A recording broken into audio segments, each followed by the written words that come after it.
Oh, welcome to Sunday. Let's Meet the Press. MTP Daily every day at 5 p.m. on MSNBC. And, of course, the most important show on television, Meet the Press, Sunday mornings on NBC.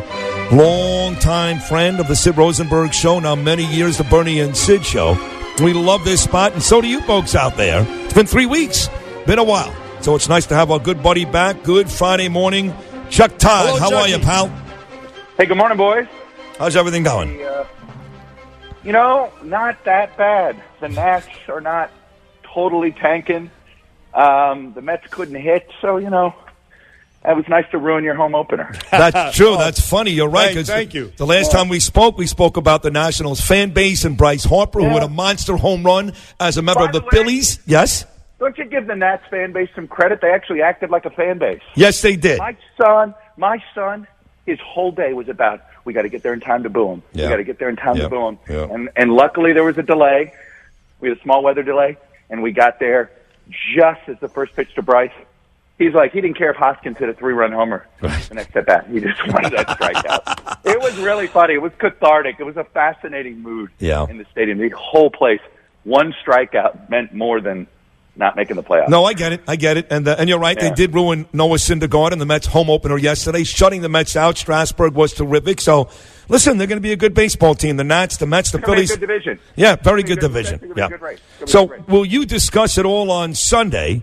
Because at that point, we'll be down to the two teams that will play Monday night for the national championship, the winner of Texas Tech, Michigan State, and the winner of Virginia and Auburn. Will that come up at any point for any reason on Meet the Press on Sunday?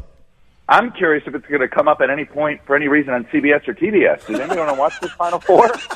I mean, it's a Texas Tech Auburn Final Four. Yeah. The marquee attractions. That's the traditional powers. No Dion. And then UVA basketball. I mean, literally using peach baskets. True. To play, with the tempo. Yeah, no, basketball is it. Well, don't say that to one of your don't say that to one of your favorite panel members, Rich Lowry, who's a UVA guy. I know. I know he is. It's funny to watch UVA fans make an exception for the most boring basketball ever to watch. We're not a UVA fan. Wow. It's unwatchable. A vicious Chuck Todd on the Bernie and Sid show this morning. Hey, Chuck, let's segue awkwardly to politics. My pools are all dead. I know. Everybody's pools are dead. Yeah, I mean, Zion is out, and so nobody cares. Anyway, listen, I'll keep it pithy.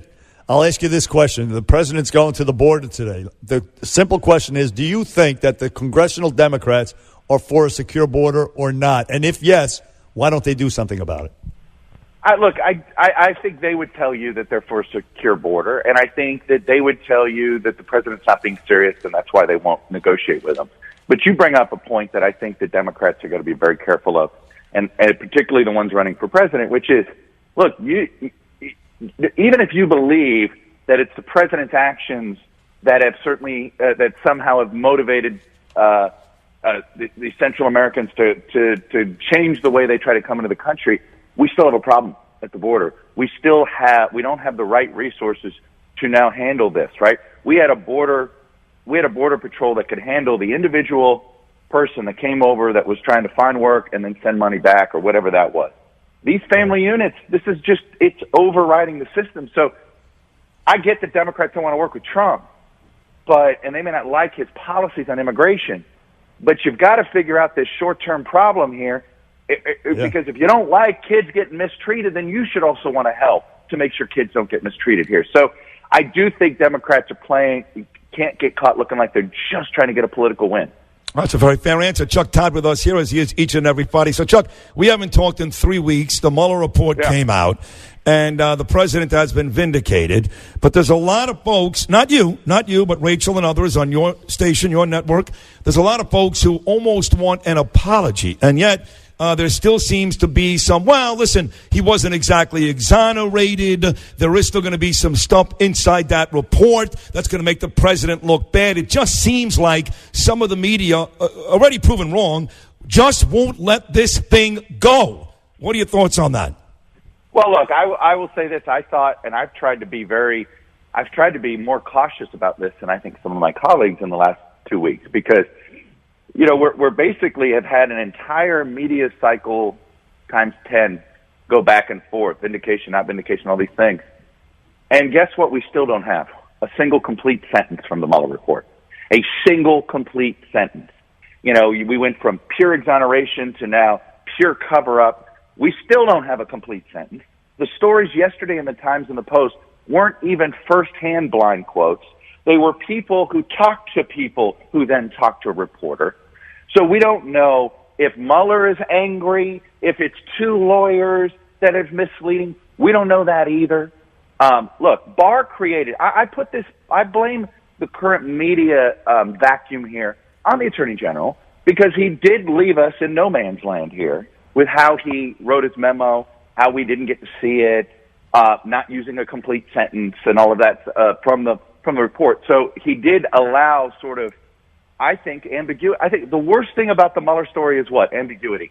Every time we've had ambiguity, people fill in the vacuums with their own speculation and facts. That's how it clouds everything. And that's how it gives sometimes us in the media a bad reputation, because, again, there's emptiness and people insist on filling that emptiness.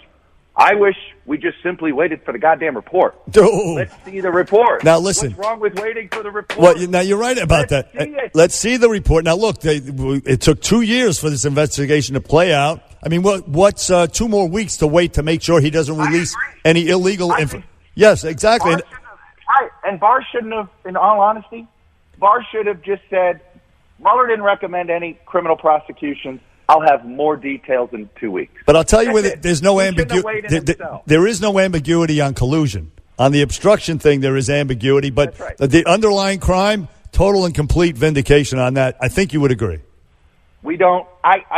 Bernie, in fairness, I'm not going to agree on that yet, simply because we don't know if the report says no conspiracy between the Trump campaign and the Russian government, or is it no conspiracy between.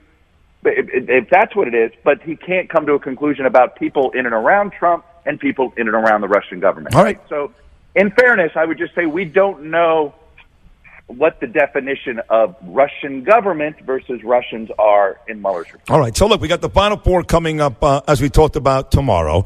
Texas Tech versus Michigan State, Virginia versus Auburn. As the Democrats continue to line up, now the Indiana mayor gets involved yesterday. A bunch of them, by the way, in New York this week to kiss the ring of Al Sharpton. And one day you and I will have a private conversation. You'll explain that to me.